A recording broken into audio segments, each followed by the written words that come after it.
ఓం శ్రీ గురుభ్యో నమః. శ్రీ మహాగణాధిపతయ నమః. దేవప్రసమేక్షలు స్వాగతం. కుంభరాశి.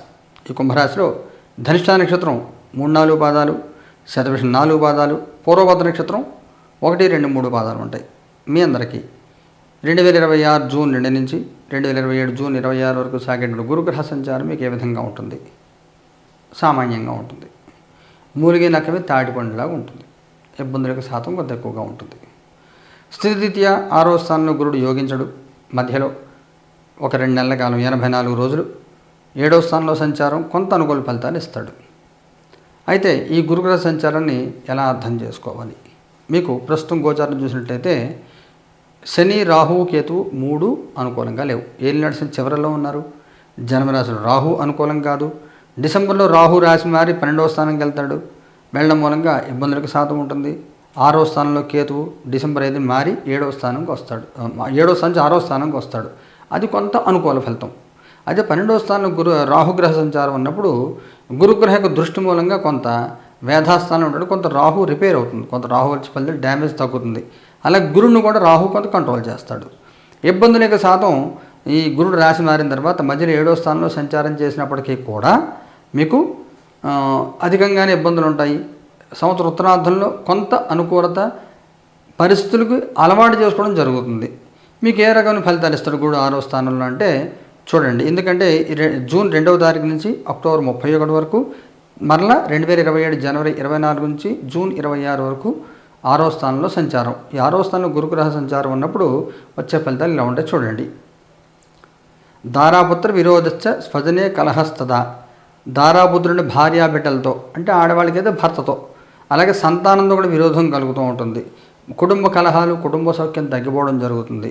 అలాగే స్వజనే కలహస్తదా, అయిన వాళ్ళతో కుటుంబ సభ్యులను దెబ్బలాడేసుకుంటూ ఉంటారు, గొడవలు అవుతూ ఉంటాయి. ఎందుకు దెబ్బలాడుకున్నావు, ఎందుకు గొడవ పడుతున్నావు తెలియని పరిస్థితుల్లో ఇబ్బందులు పడుతూ ఉంటారు. చోర అగ్ని రొప్పబీతిచ్చ, దొంగల వల్ల భయం, అధికారుల వల్ల భయం, గొడవలు అవుతూ ఉంటాయి. 6వ స్థానంలో గురుడు ఉన్నప్పుడు ఈ చికాకులకి శాతం ఎక్కువగా ఉంటుంది. అలాగే ఉద్యోగంలో కానీ వ్యాపారంలో కానీ చికాకులు, మోసపోవడం జరిగే అవకాశం ఉంటుంది.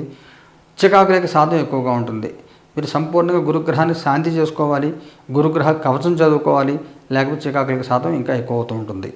మధ్యలో గురుడు రాశి మారి అక్టోబర్ 31 నుంచి జనవరి 24వ తారీఖు వరకు 7వ స్థానంలో సంచారం. ఇది కొంత మేలు, కొంత రిలాక్సేషన్ వస్తుంది. రాజదర్శనం, ఆరోగ్యం, గాంభీర్యం, గాత్రపోషణం, పెద్దవాళ్ళకి పరిచయాలు అవుతాయి, అనుగ్రహం కలుగుతుంది. ఉద్యోగాల వాటిలో కూడా పై వాళ్ళు మీకు సపోర్ట్ చేస్తూ ఉంటారు, గౌరవ మర్యాదలు ఉంటాయి. కొంత అనారోగ్యాలు తగ్గుతాయి. అంటే అందరికీ అనారోగ్యాలు ఉండవు. వయసు రీత్యా పెద్దవాళ్ళు ఎవరైనా ఉంటే వాళ్ళకి కొంత ఆరోగ్యం కలుగుతుంది, అనారోగ్యాలు తగ్గుతాయి. గౌరవ మర్యాదలు పెరుగుతాయి, మాటకు విలువ పెరుగుతుంది, మాటలో పదును పెరుగుతుంది. ఎవరితో ఎలా మాట్లాడాలి, ఏ రకంగా మనం పని చేసుకోవాలో తెలుస్తూ ఉంటుంది. అభీష్ట కార్యసిద్ధిచ్చ, కోరిన కోరికలన్నీ నెరవేరుతాయి. పెళ్లి కాలంలో పెళ్ళి అయ్యే అవకాశం ఉంటుంది. వృత్తి వ్యాపారం, కొత్త యాక్టివిటీ చేసే అవకాశం ఉంటుంది. పూర్తి అనుకూల కాలం ఈ కాలం అంతా కూడా. తర్వాత గురుడు మరలా వక్రించి 6వ స్థానానికి వస్తాడు. ఇదే సమయంలో రాహుగ్రహం రాశి మారి 12వ స్థానానికి వెళ్తుంది మీ జన్మరాశి నుంచి. ఈ సమయంలో గురుడు యొక్క నెగిటివిటీ రాహు తగ్గిస్తే, రాహు యొక్క నెగిటివిటీ గురుడు తగ్గిస్తాడు. అందువల్ల ఈ గురు రాహు కాంబినేషన్ ఏదైతే ఉంటుందో కొంతవరకు వ్యతిరేకత తగ్గి కొంత ఇబ్బందులు తగ్గే అవకాశం ఉంటుంది.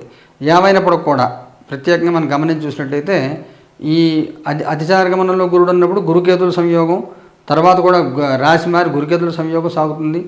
జూన్ 5 నుంచి అక్టోబర్ 31 నుంచి ఇంచుమించులో వీళ్ళిద్దరి యొక్క సంయోగం సంవత్సరం అంతా సాగుతుంది. అదే సమయం గురుడికి కోణంలో శని ఉన్నాడు. అందువల్ల శరీర శ్రమ, మితిమీరిన ఖర్చులు, కుటుంబ విస్తరణ కోసం అంటే పిల్లల్ని పెళ్లిని చేయడం కోసం ఖర్చులు, ఆస్తులు కొనడం కోసం ఖర్చులు, ఇవన్నీ కూడా ఎక్కువ అయ్యే అవకాశం ఉంటుంది. ఖర్చు పెట్టేటప్పుడు ఆచితూచి ఎంతవరకు అవసరమో చూసి చెయ్యండి. సపోజ్ మీ పిల్లలిద్దరు మీ దగ్గర ఉన్నారు, ఉద్యోగాలు చేస్తున్నారు, మీరు ఫ్లాట్లో ఉన్నారు. ఆ ఫ్లాట్ అమ్మేసి ఒక ఇల్లు కొన్నారు, పిల్లలిద్దరు మీ అందరూ కలిసి ఉంటారని. పిల్లలిద్దరూ పూణే, బెంగళూరు, అమెరికా వెళ్ళిపోయారంటే ఆ ఇల్లంతా మీరే మెయింటైన్ చేసుకోవాలి. వయసు ఒక 55 ఏళ్ళు 60 ఏళ్ళు వయసు వచ్చింది, ఆ ఇల్లు మీకు భారం అయిపోతుంది మెయింటైన్ చేయడం. అందువల్ల ఇలాంటి రిస్క్ స్టెప్పులు తీసుకునేటప్పుడు వయసు రీత్యా చేసే పనులు ఏవైతే ఉంటాయో, సపోజ్ మీకు 25 ఏళ్ళు వయసు, 30 ఏళ్ళు, ఊళ్ళో పొలం ఉంది, అమ్మ నాన్న వాళ్ళు ఊళ్ళో ఉన్నారు, పొలం అమ్మేసి మీరు హైదరాబాద్ వచ్చేయండి తీసుకొచ్చేసారు. వాళ్ళు హాయిగా ప్రశాంతంగా ఉండేవారు. 2 బెడ్రూమ్ ఫ్లాట్లో వాళ్ళు ఇరిగింట్లో వాళ్ళు ఉండలేరు, అడ్జస్ట్ అవ్వలేరు, వాళ్ళు వెనక్కి వెళ్ళలేరు. ఇలాగా చిన్న పొరపాట్లు చేసి లాంగ్ టైం ఇబ్బంది పడే అవకాశం ఉంటుంది. అందులో తొందరపడకుండా నిదానంగా 1-2 సార్లు ఆలోచన చేయండి. ఒకసారి మీ జాతక పరిశీలన చేయించుకోండి, ఏదైనా అవసరమైతే పరిహారాలు చేయించుకోండి. ఈ గురుడు రాశి మారే రోజున జూన్ 2వ తారీఖున మన దేవప్రశ్న కార్యాలయంలో సామూహికంగా అందరి గోత్రనామాలతో ఈ సామూహిక గురుగ్రహ పరిహార హోమాలు జరుగుతాయి. అందరూ పాల్గొనొచ్చు. స్క్రీన్లో నెంబర్ మీరు ఫోన్ చేసినట్టయితే లేదా వాట్సాప్ చేసినా కానీ వివరాలు చెప్తాను నేను. మీ అందరి సకల శుభాలు కలగాలి. శుభం భూయాత్.